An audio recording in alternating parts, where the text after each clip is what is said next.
Hello and welcome to Fresh Perspectives. My guest today is Dr. Robert Burke, and I've invited him to come on today to talk about honeybees because both Dr. Burke and my husband and I have raised honeybees in the past. So, but first, I want to mention that, by the way, thank you for coming on. My pleasure. Yes. My pleasure. When I first approached him about doing an episode of Fresh Perspectives with me, he said, well, I'm going to be busy all summer. I'm going to be getting ready for an Ironman competition that I'm doing in September. And I said, well, we can get you on in October. We can do the interview in October. So he agreed to that. Now, would you tell us something about this Ironman competition? Oh boy, this is my seventh. Your seventh. It began out of a very, pardon my hair, I was just swimming with we swim every Saturday with a coach and fellow triathletes and master swimmers over at Turner.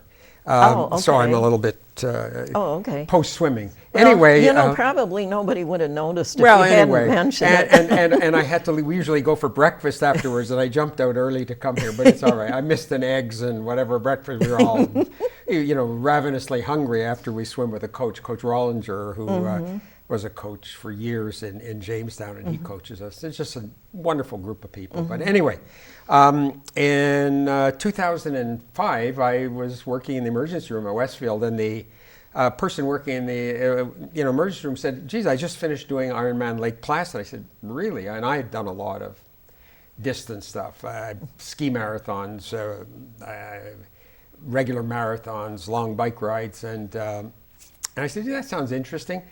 And so I went online and signed up. It was really tough to get in. In 2006, I did Ironman Lake Placid and just trained, I didn't know what I was doing, was out there. It was a tough day, but finished.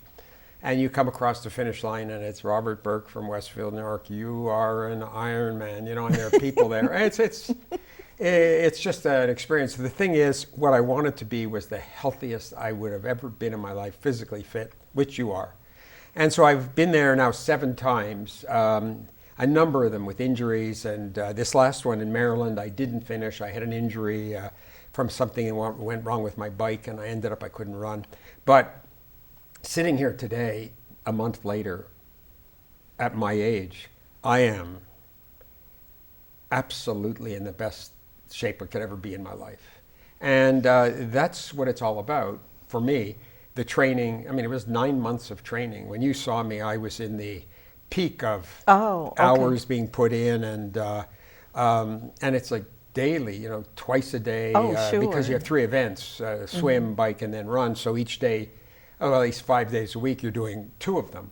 And so it's, some of them are really long, and the swims are like 3,000 yards because the swim is 4,400 yards, and the bikes you're up to 5, 6, 7 hours, and the runs you're out there, And so it was not a good day for me in the end because I didn't finish. And if I would have finished, I would have gone to the World Championships. I was first in my age group out of the water, first off the bike, couldn't run. I had a groin injury from my seat was wrong and I didn't realize it. And so next year would have been somewhere. Yeah, either in Nice or in Kona, not that I would have been competitive. There are people much better than me, but I would have had the experience. Didn't happen. Yeah. But you know what? In retrospect, that was just one day. And it was what it was. I made a mistake. I didn't get off the bike and check why my seat wasn't right. I just thought it was the wind. But the training and the fitness, I am in just the best shape I could be in my life at the moment. And I continue to train, not as hard, of course, and you're tired, and I'm recovering, but it's a great experience, great people. Everybody out there is just doing the same thing you're doing. Anyway, that's the story. Oh, okay. Okay, that's good. Now, you were originally from Canada. Right. And for some reason, when you were living there, you got interested in having your own honeybees. Would you like to Sure. It tell was the... a very interesting experience. One of my partner actually in medical practice had been there. I worked with this fellow in Africa, and then when we came back, he had started a small, or we together had started a small practice, but I was away for a year at the School of Public Health in Harvard. And when I came back, he had started raising bees, and I got married, and for a wedding present, some of our friends gave us a beehive. To put together, you know the story, to put together with the little nails and everything else and start. Yes. And in the spring, we bought a package of bees, which come in the mail. Oh, yes, Yes, and you go to the post office and get this buzzing package. They call you at 6, the post Yes. office calls you at 6 in the morning and says, we have a shipment of bees here for you.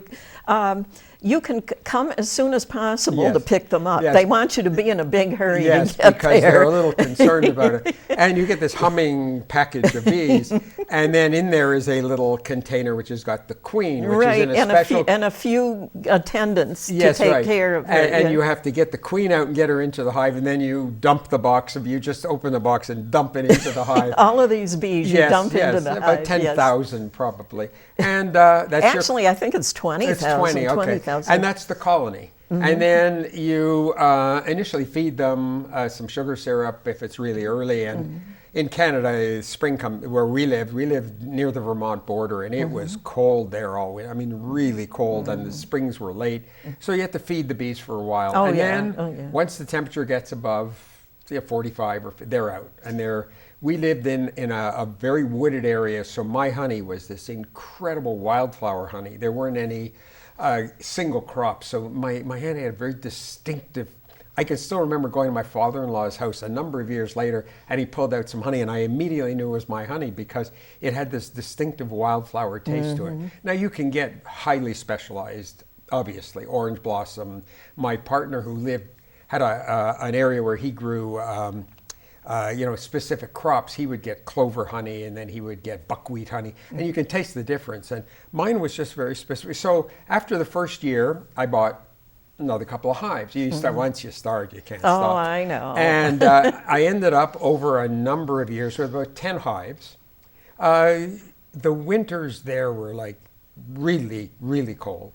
38 below at night sometimes for weeks on end. So you had to insulate the hives and make sure that they were well enough fed upwards towards the end of the year, so that they had enough honey, that they had made enough to survive, because what they do is they cluster and just keep the queen warm and consume whatever you've left them to keep them warm. And we used to lose a hive or two every winter. I'm sure you know about that. Oh, yeah. And so you would replenish with another package. And but it's an interesting process. You have to know when to open the hive to have a look in there, when not to, and you learn very soon when not to, There's a certain kind of weather that's best, like sunny and in the 70s is about the best. Because they're all out working, and when you look in there, it's everybody's quiet, and you use your smoker, and you just smoke them a little bit, and they all they go into some kind of distress mode. Yeah, it for some reason they're not in the stinging mode. They gorge themselves on honey is what it is, and they can't get themselves. They just. They're just... So you have a supply of burlap, and you just get Oh, is that what you used for fuel? Bags, was burlap? Yeah, and then you stick it in the smoker and just open it up a little bit, blow a little smoke in, and you can work in the hive, and what you're looking for, of course, are them attempting to create new queens, and you have to avoid that, because that queen will leave with half your hive to start a new hive, and that's the way they propagate hives. Right. Yeah, and this is a smoker right here. For those of you, I only had we only did a beekeeping episode one time. It was the first year I had this TV show, and I had some people come in. They brought everything. They brought a hive and all kinds of stuff. And these are hive tools. These are basic hive tools, which you do a lot with, and. Well, actually, you probably knew Arlo Berry, didn't you? Oh, yeah. Arlo We did not use burlap. Arlo Berry told us to use those sumac bulbs. Yeah. You know those red Right, sumac right, bulbs. So we'd pick those Sure. and dry them and use those, and sure. they were the easiest Of thing to course. use. We tried something else, but anyway, what you do is you kind of just, this is for the, not, I'm not telling you, I'm telling the viewing audience. You crumple up some newspapers in the bottom of your smoker. This is what it looks like inside the smoker. So you crumple up some newspapers. You put them in, and then you crumple up one piece and you light it with a match and put it in there, and then you put a couple of pieces of sumac bulbs in there, and when it gets to going really good, then you add more sumac bulbs until you've got it full enough for like maybe an hour or two's worth of work. And this is like a bellows that helps to keep the fire going, and this is what you do when you're smoking the bees. Although, you know, a lot of beekeepers now are doing something different from using a smoker. Some of them are spritzing it with, I think, some sort of herbal something or the other. Oh, So- the beauty of this is that it's an art that goes back, and I call it an art because everybody is definitely experimenting and doing different things, but it goes back thousands of years. Oh, sure. And this kind of device has been around for a long, long time. Yeah, it really and is. it works very, very well. And I used to use burlap because that's what I was taught with. And the trick is pick the day, and pick a day that's sunny, not much wind. The bees don't like really windy days. And if it's warm, they're out there doing whatever they do, and it's amazing how far they'll go and come back and transmit their signal to the rest of the hive as to where there's food. And then you can get into the hive taking the top off, using the hive tool to move comb around or the frames around and pulling them out and looking at them. And then, so I had a friend visiting. And it was a day much like today, which was not very pleasant out. And I said, let's go look at a hive. I cracked the corner of the hive, and I must have gotten stung 100 times. I mean, bam, bam, bam, bam, bam. Oh, yeah, you don't open the hive on a day when the bees are not happy because they can't get out. It's cloudy and rainy and just miserable, and they're miserable. Yeah. And today it's actually the day we're doing this interview. Yeah. It's actually only in the 40s Right. outside. Well, actually, in the 40s you might be okay because they don't want to come out. And once it gets colder, they really can't fly very well either. But it's amazing. So we were talking before we came on the show about bears, you know. And of course I lived in the woods, and this was in rural Quebec, and there are bears there, everything there. And I was having a great summer, and I mean, really, it was a hot, warm summer, and I had a number of really good hives, but I had one giant hive. What happens with the hives are you add on what they call supers, or you're adding on boxes, and ultimately, at the end of the year, you have to leave 2 boxes for the. I think I used to leave 2 boxes of honey for the bees, but everything above that is yours. And what you do, of course, is the queen will keep laying eggs, so you have a queen excluder. You have a queen excluder, which doesn't allow her, because she's bigger than the other bees, to get up. And so then the bees will just fill that with honey. Below that, she's laying eggs in the cells, Right. and then they're capping the cells, and then you're getting more bees. So I had this hive that had 5 supers on it or something like that. It had a few hundred pounds of honey, and oh boy, I kept watching that thing. And then I came home one day, and it was all over the lawn. A bear had come in, and of course he picks that one because that's got the smell. That's the one. And they can smell that smell of honey. They're amazing. I can smell it. Oh yeah, but I mean, it's. I don't know. Did you ever notice that if they're getting ready to swarm, the smell of honey will be stronger in the air just before they swarm? Do you remember noticing that? I never had any hive swarm on me because I was very Really? careful. Yeah, I was very careful about getting rid of the extra queens they were making. But living here in Westfield, one day I was in the house and it sounded like I mean, we're near the trains anyway, so I hear the trains all the time. They're just down a half a mile below my house. But this sounded like a freight train coming right through, I mean, right through my street. And I didn't know what was going on. I went outside and there hanging in my Japanese maple tree is this cluster of bees that have just, and that was a swarm, and it's really loud. When they take off, it is amazing, this swirling swarm of bees. Well, they swirl around in the air, but when they first come out of the hive, you can go out and stand in the middle of this swirling swarm without getting stung, because they've gorged themselves on honey to travel, yes. To travel with. Yeah. So. And also, the way, you know, what are they? There's what is it? The poem, a swarm in June, you know, and then a swarm in September. You forget about it because they're not going to do anything for you. But if you get a swarm in June, you can actually start a new hive, and there's a whole technique to doing that. And you watch the people who collect swarms, and I had someone come to my house to collect this swarm. They lay a sheet down on the ground, then they put a hive body down, and then they cut the branch off usually and shake that down into the hive, and then that's what the bees are looking for, a new home. And as long as you get the queen in there, they'll all go in. The other bees will all start going into the hive body. And then you've got a new hive. We had to do that. I've encountered once, sometimes in July, and twice we have encountered swarms in July, as late as July.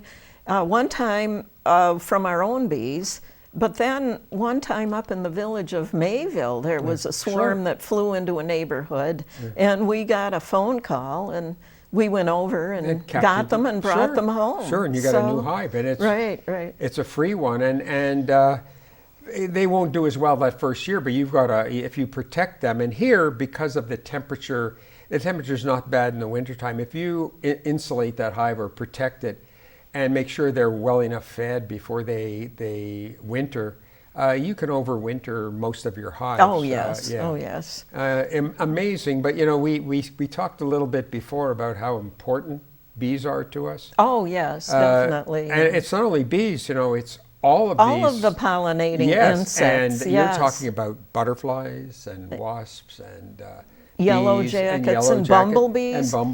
Yeah. The thing about the bumblebees that's so neat is you see them with the pollen sacs on their legs going around collecting the pollen to take back to their hives, just like the honeybees do. But they're also depositing and fertilizing or dropping what is needed for that fruit tree to actually produce a fruit. Because if the bud does not get properly inseminated, basically. In lay terms, you won't get any fruit, and that's why they're so important to us. We'd all be dead if there were not these pollinators. I know, and that's what you and I want to say something about.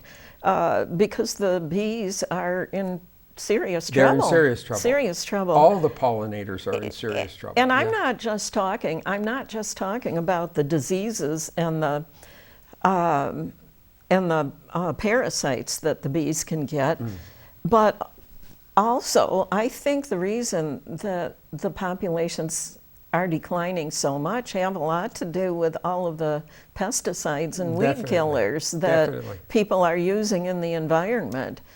And so you have this constant, and it's this battle and balance where in order to produce the amount of food we need or we think we need, we use pesticides especially and herbicides because controlling weeds allows the crops that we plant to have more nutrient, and which is really important. The only problem is that some of these are lethal for the pollinators. And the pollinators, for other things that we eat, are vitally important. Without them, we can't exist. And so we have to figure out how to manage this because the bee populations have been seriously affected, and all the other pollinators. And without them, humankind does not exist. Exactly. Which is really interesting. We don't realize that we depend on these things. Bees. Yes. Bees and butterflies. I know we started to, and this is just very small, but this is what all of us could do. We had a few milkweed growing in our backyard against our house. Right. And we started to notice the monarchs coming. Yes. And so we left and the milkweed started to propagate. And now we have a lot of milkweed. And it's actually a nice looking little plant. And it's in amongst our rhododendrons, actually. Yeah. And now we're seeing more and more monarchs because the monarchs come back. And there's such a nice fragrance in the air when the milkweed is blooming. It has a really pleasant smell. The fascinating thing that people don't understand about monarchs is the life cycle of monarchs. It is phenomenal. That monarch that leaves you, it's not the monarch that comes back. And it's not their offspring that comes back. It's their offspring's offspring that comes back to that same site. How does that happen? They get all the way down to Mexico, and what comes back to this same plant, basically, is a grandchild. That's very, very strange when you think of how that information to navigate, however they navigate, probably electromagnetically and by the stars, however they fly back. And there's thousands of miles. How do they do that?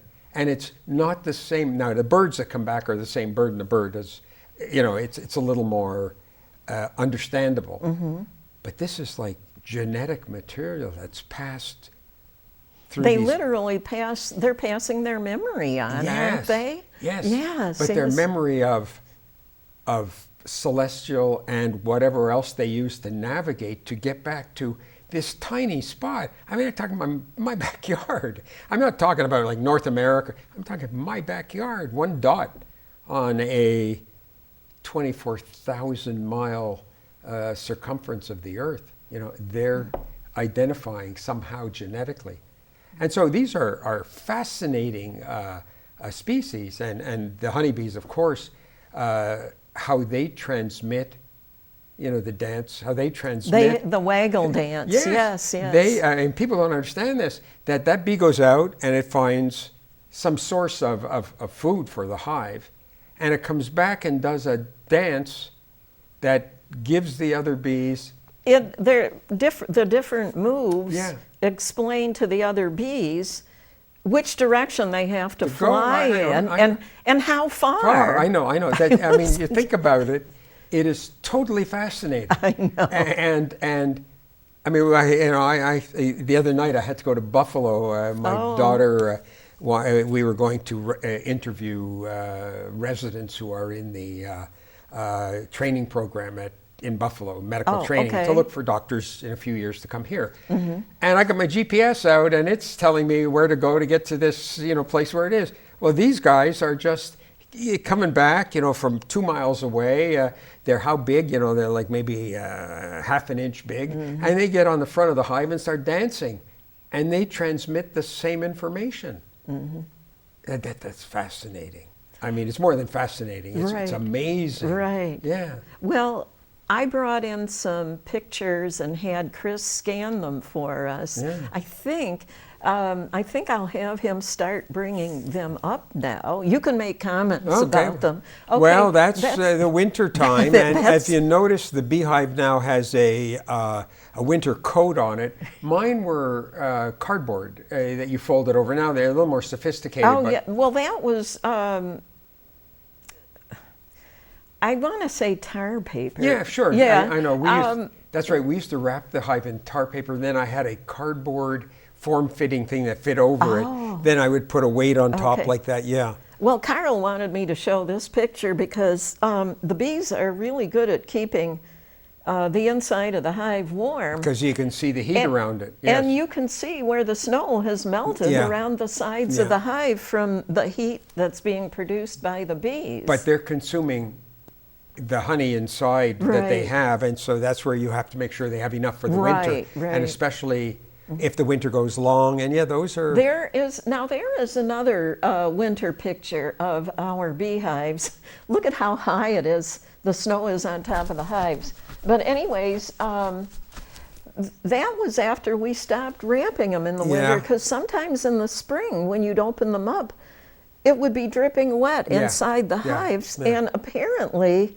they can drown. Yeah. It can drown them. So in more recent years, it's been found out that they're better off if, Yeah, so the hive ventilates a little bit. Right, And if you right. look at that picture again, you'll see on the what would be to my far right, at the bottom of the hive, a little opening. You can just see it in the snow there. Oh, yeah. That's the opening that the bees normally come in and out of. And in the wintertime, you put a little stick of wood there that comes with the hive that's got a very tiny opening for them still to come in and out. When normally there's nothing there, it's just a slot Right. about an inch by whatever it is, 18 inches along there. Mm-hmm. But that little opening there is what they come in and out of. And in the wintertime, you block that off. and one thing that's really interesting that about the bees is they do not go to the toilet inside their hives. Yeah. When you get a sunny day above freezing in the winter, they go out and take what's known as cleansing flights. Yes. So That's why you see around the hive, like the Little first spot- hive you showed, those little spots around those the little hive. spots all around yeah, the it's hives. fascinating. Yeah. They're just It's amazing that they can Yeah. hold it for so many weeks, you know. Now that's a picture of my hand, and the bee that is on my hand is a drone, which is a male honeybee, and I am not at risk of getting stung right then because that bee, the male bees, the drones, do not have stingers. Right. So, but I just thought, had somebody take a picture of me with that drone on my hand. And you can see you're wearing the veil, and you're wearing, well, I don't know if that's a bee suit. They do. No, it was just a faded denim shirt Yeah. and some sort of faded denim pants. Because you can get actual bee suits oh that yes, have I actually eventually did. yeah, But elastic wrists and elastic ankle and gloves and that gloves come way up. up to your and above then the your mask, elbow. Yeah, and the mask, yeah. So, And the funny thing is, I've been stung through the gloves as well. Yeah, it's, yeah.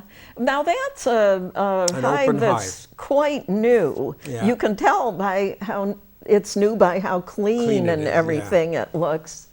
And normally they're covered with wax. And with, Right. yeah, They start to have a well-used look after a while.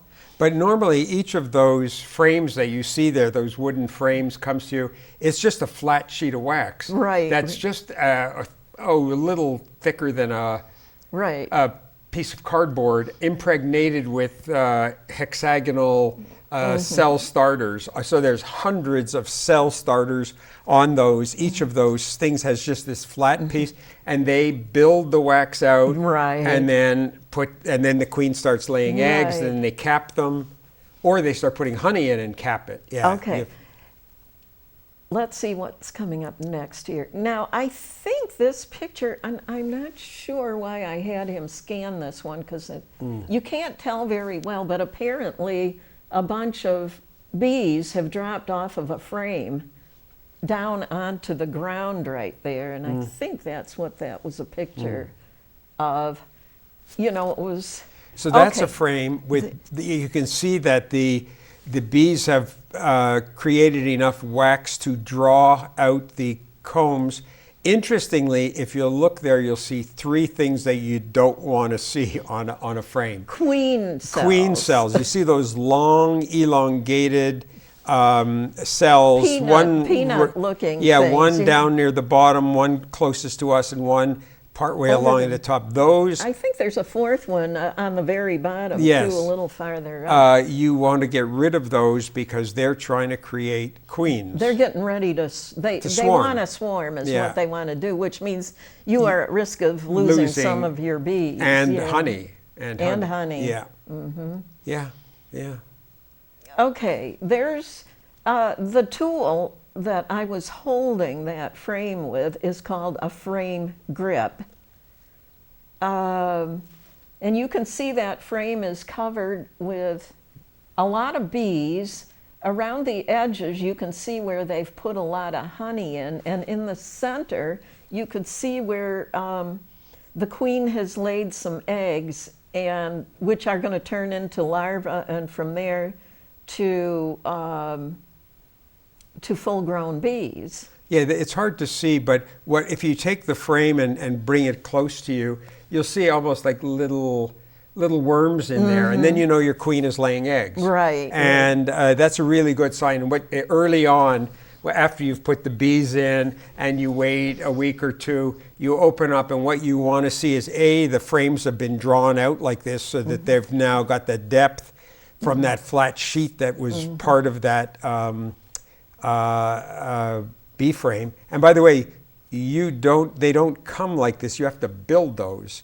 You get the top, the sides, the bottom, the wood, and you're tacking little nails in, and you're putting the frame of a comb frame in there, and it's got little wires in it that stiffen it up a little bit. But it's just flat. It's like if you took a piece of cardboard, thin cardboard, it's about that thin. The bees have drawn this out into a thickness, and then what you do is you pick. I never had one of those tools. I just used to pick it up and hold it, and you look and you turn it face upwards, and you're looking in those combs to see little worms. And if you see that, you know your queen is laying eggs, and you just put it back in, and you're good. Yeah.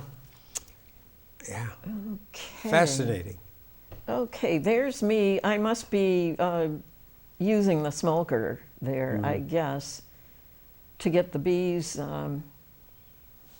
You know, you get to where you can tell what mood the bees are in, because they sound different for their different moods. And see, now there's that kind of football shape in the center, where usually that's where the larvae are under the capped wax there. And I guess that's why I was holding it up to show it. That in this picture, I was holding it with my hands. Yep.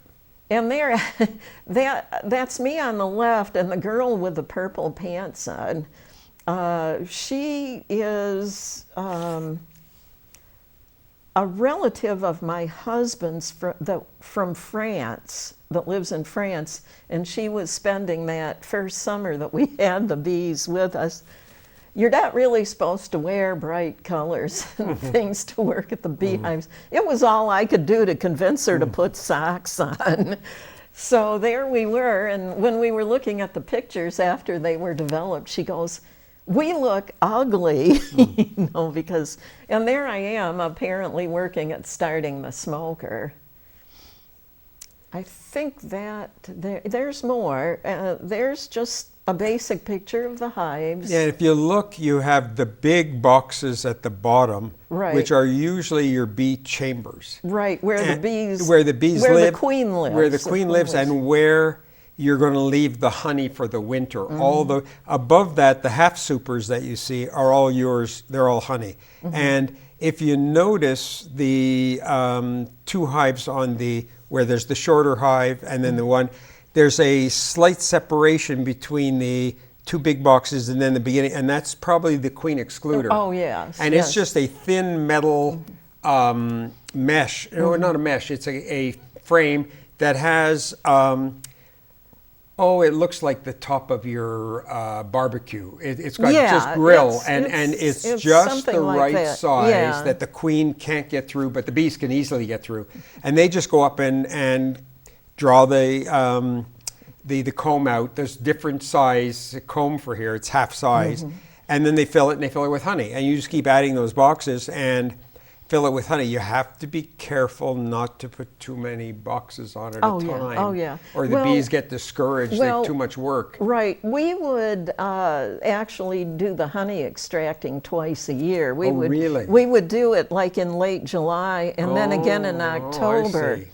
So that was how we would do it. Okay. So not the first couple of years, because we hadn't figured that out yet. But eventually Yeah, we I would did. just extract once a year because the season was so short in Canada. It Yeah, yeah. yeah. So, but then there's the whole thing of extracting.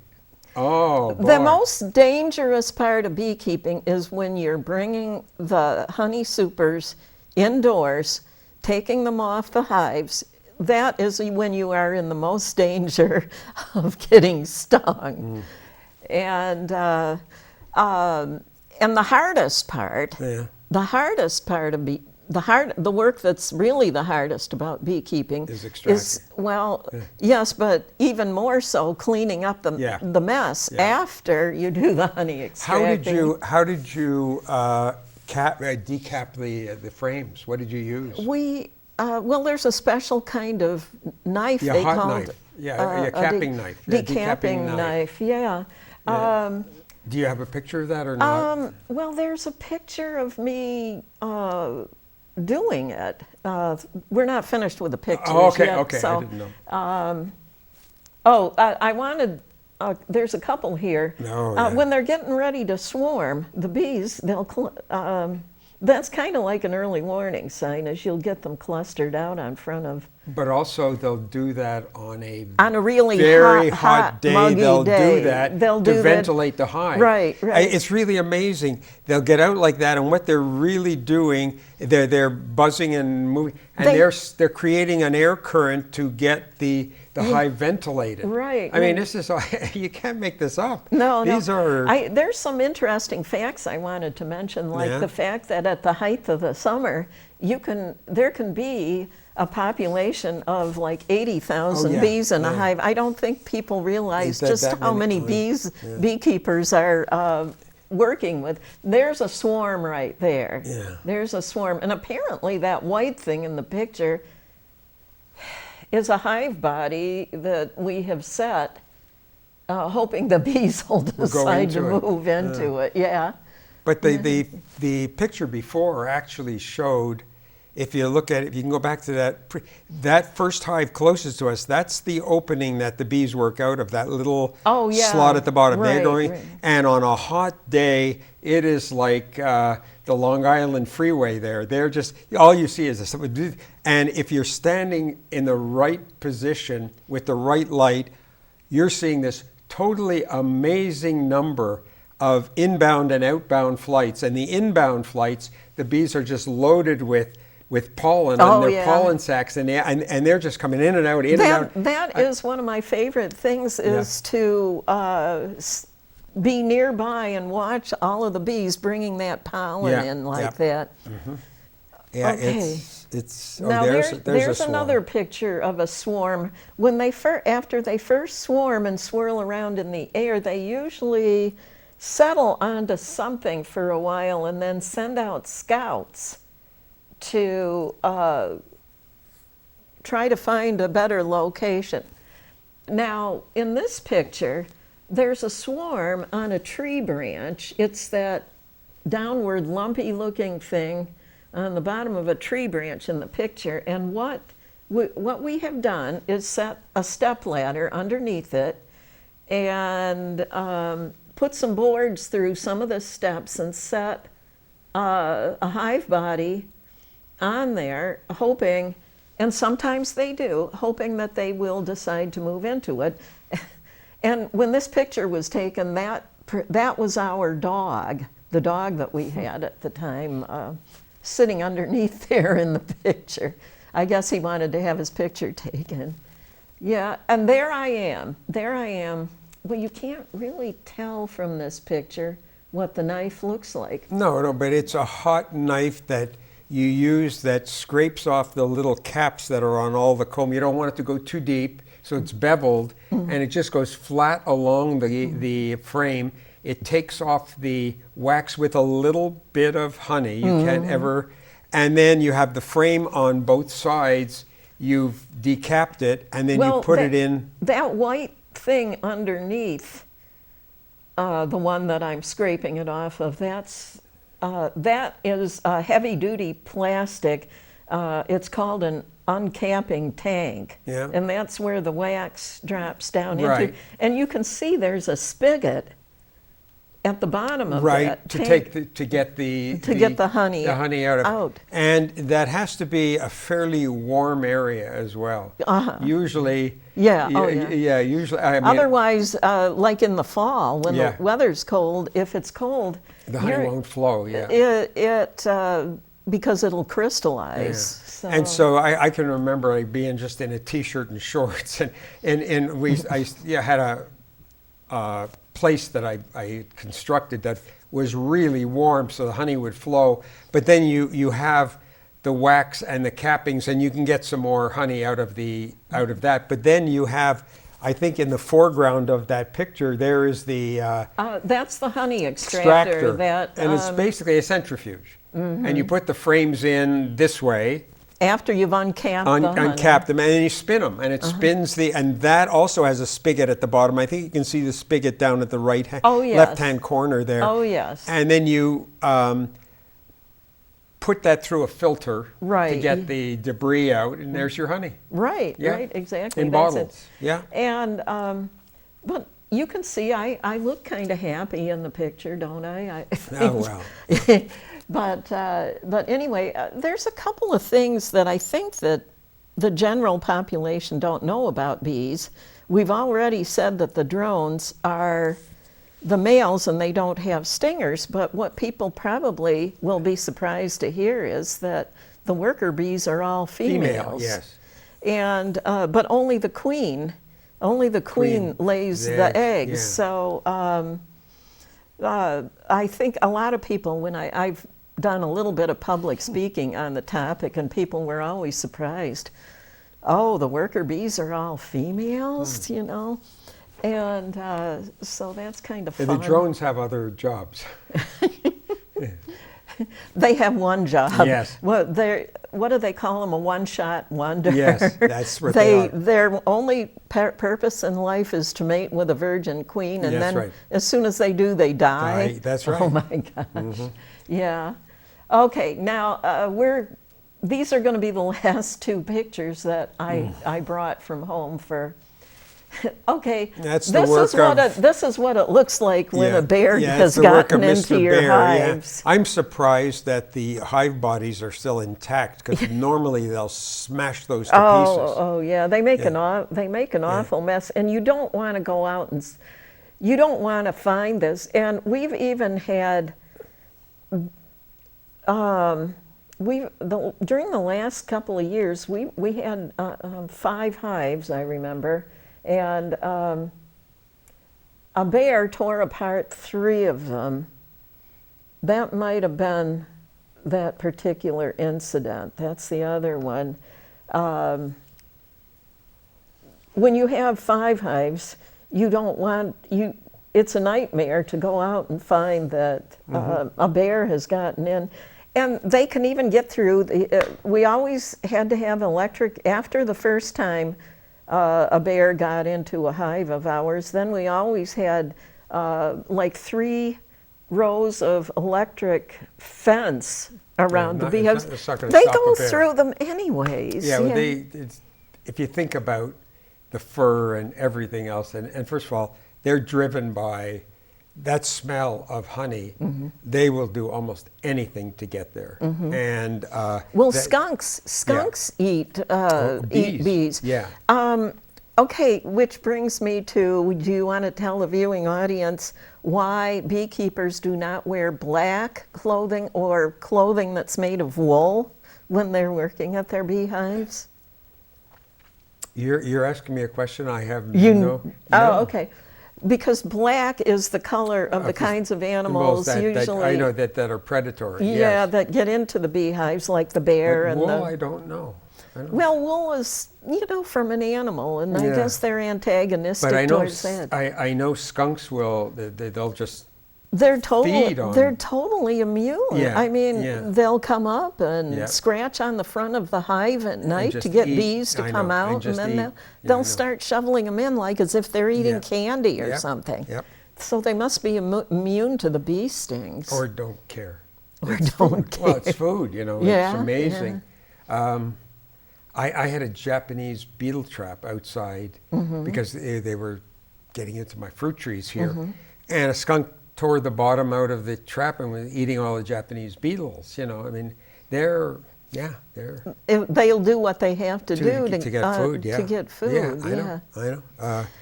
Well, you know, there's another thing that I was wanting to bring up, and that is occasionally I've seen like a television talk show where they would have like a doctor come on and to tell people what to do if they got stung. By a bee. Well, the thing of it is, they would always tell people to take the stinger out. And, you know, like, I don't know if bumblebees leave a stinger behind, but But bumblebees don't sting. Well, you know, that's probably why I've never gotten stung by they one. don't sting, no. Oh, okay. But anyway, it's the honeybees leave a stinger, but the wasps and the yellow jackets and the hornets and things. Totally different. Honeybee stings you, it dies. Uh-huh. If their stinger comes out, and you'll see it, it'll be in there and there'll be a little sac, they're dead. Wasp hornets can sting you a dozen times. It's a different mechanism. But, yes. Yeah. But so that's what these doctors will always say, take the stinger out. Now, how many people have I seen desperately looking with a magnifying glass at their hand or something if they've been stung, trying to find a stinger that isn't there? But the issue really is not so much take the stinger out. I mean, it just reduces the amount. You either have a local reaction, which most people just get a little redness or swelling, just like a mosquito bite, you know, except it hurts a little more. Or you can have an allergy to you can die. Bee venom and really have an anaphylactic reaction and respiratory and die, yes. The people who have Hymenoptera allergies need to carry an EpiPen or, you know, it can be lethal. Everybody else, it's just an annoying sting, and most of the time, it's the least thing that the bee wants to do is sting you. I mean, it's usually quite... if they feel, it's usually if you're around their hive. Oh, yeah. The vast majority of people that got stung by honeybees are beekeepers. That's right. You know, so... But hornets and wasps is a different story because many of them have in-ground, you know, hives, or hives that are inapparent to you, and you get too close and you get stung, for sure. You know, the interesting thing, the state that has the most bees... Is it New York? No. No? No. Where? I think it's Arizona. Arizona? Arizona is mainly desert. And these are types of bees that live either solitary or have, you know, in-ground. Yes, I was reading that, and maybe I'm wrong, but that's what I read. It's fascinating how adaptive these little fellows are. And yeah. Well, one other thing I wanted to say about bee stings, and like these doctors who will be telling people what to do, they just tell them to moisten some baking soda. Right, because it'll draw it out. But you know what draws it out the best, and you hardly ever hear about this, is a piece of lemon. Hold a piece of lemon on it. Half an hour later, you won't be able to tell you were stung. There are people who say that the bee stings are actually good for you. You know, there's that whole other side of this where people will actually want to get stung because what it does to your immune system. And there are people who eat bee propolis. You know, there's a whole other side of the bee world having to do with either naturopaths or people who are into you know, alternative. That some of this is very, very good for you. And then there's the whole thing about what do you do about allergy, because the bee pollen or the bee propolis has pollen from all sources out there. So there are people who have allergies to all kinds of things, especially seasonal allergies.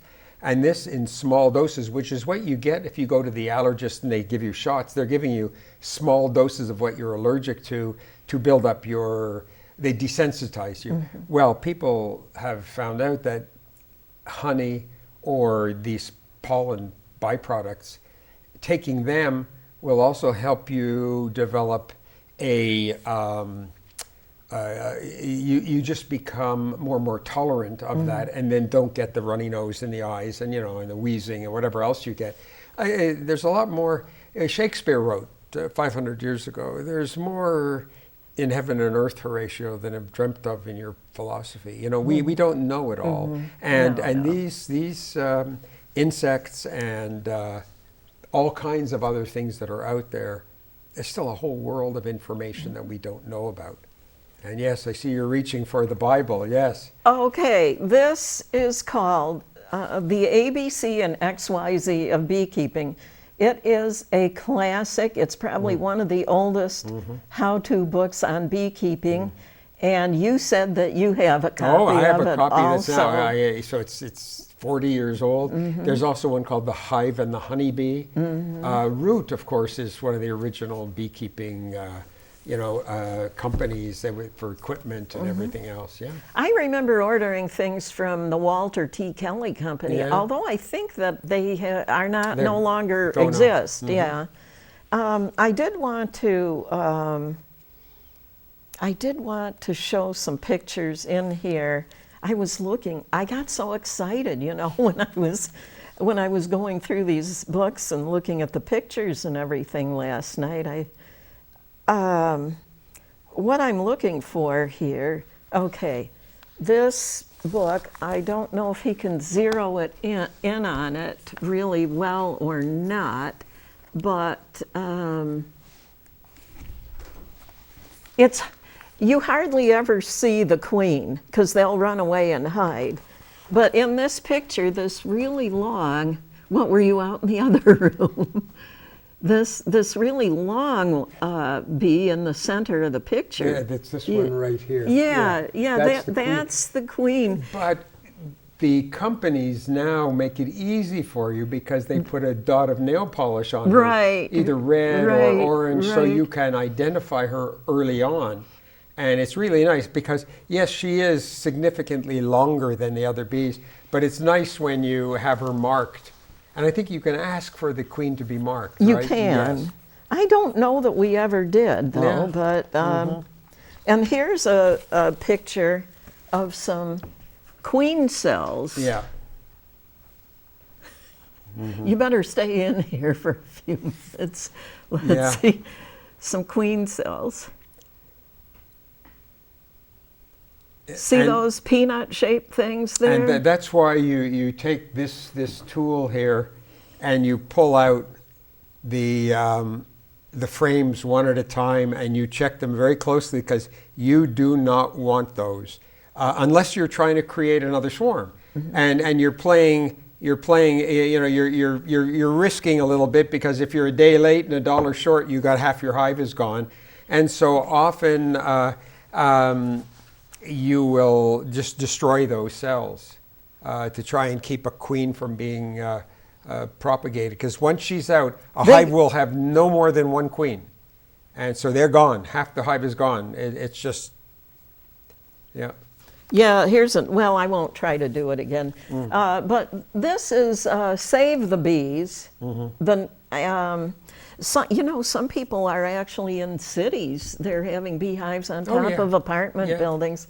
And bees and beekeeping. Now, there's a multitude of books on beekeeping out there. I have a couple of bookmarks in here. Let's see, what was this one? Yeah, here's somebody in one of these pictures actually in the process of putting a dot of blue nail polish on the queen. But I would always get so excited whenever I would spot the queen because I didn't see her very often. And then there's another picture here, some more pictures.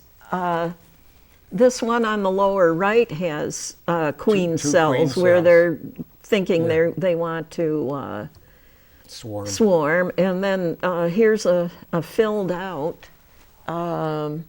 One thing is you want to do away with, if your queen is laying too many drone cells, you want to cut them out too because you don't need very many male bees. This is where they have cut the wax off of I don't know if that was supposed to be. Let me see what That's it's. a queen It's cell. a queen cell. Yeah, this definitely. is what would become a queen over here. But if you look in this, I think these little faint, those are larvae that the queen has laid. Yeah, they're little white. It's just like a little white worm, about a millimeter long, and Yeah. I think that's what some of these bookmarks were for. Was this is a nice one of a honeybee with pollen in its pollen sacs on its legs. That's a really nice picture. And let's see if I can find one that shows the larva really good, because I've got a bunch of bookmarks in here for some reason. Oh yes. Here's one where you can see the larva.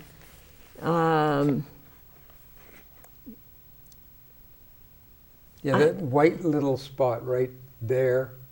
There. That's You can see it. It's kind of like a little little caterpillar-like things, and Mm-hmm. that's how they start out. And they will cap those with wax for a while the larva is growing. while it's in the process of turning into a bee and so forth. So this is such an interesting topic. I'm going to check to see if I have any other questions. I guess that's pretty much it. But we really want to emphasize here in the last minute the importance of not putting a lot of poisons out into the atmosphere. There's like a certain province in China, where they're actually having to hand pollinate their fruit trees. That's very, very common. And of course, when you get into the areas where people are now doing hydroponics indoors, they hand pollinate, but that's tedious. You're going along and hand pollinating, moving from the pistil to the stamen. You're just going in with a little, either a Q-tip or that's tedious work that these fellows do for you for free. That's why we need to protect them. I saw a sign somewhere. I think it was in a mail order catalog. Maybe it was something on a T-shirt, where it's a picture of some honeybees, and they're saying, if we die, we're taking you with us. So, it is, again, if we do not have the pollinators, we no longer exist. They are that essential to our existence, and we take them for granted. You hate the fact that there are, hornets and wasps around, because often they're in very inappropriate places. I have a wasp nest right in my, on my porch, which and they come back every year, and it's really annoying because you're out for dinner or you're outside and unfortunately they're also doing the good work, and we have to figure out how to balance our comfort with the work that they do to keep us alive. Now, you said that somebody, when you were living in Canada, somebody gave you and your wife a beehive for a wedding present. Right. And so did she do the work with you then? No, not really. Not it was really. It was my work, It and was I yours. mean, we were raising little kids. She Oh. had a whole bunch of other things to do. Oh, okay. I just wondered no, if she participated. But No, she helped me with in the end with the capping and the harvesting and all that, and bottling, and but basically, no, we had very little kids, and that's a big. Yeah, as you know, it's a huge job just raising young children. Yeah. Well, I hate to say it, but we've come to the end of another episode of Fresh Perspectives. And thank you so much for joining me Oh, my pleasure. with It's a this lot of very fun. fascinating topic. So, and I'll see the rest of you in the viewing audience on the next episode.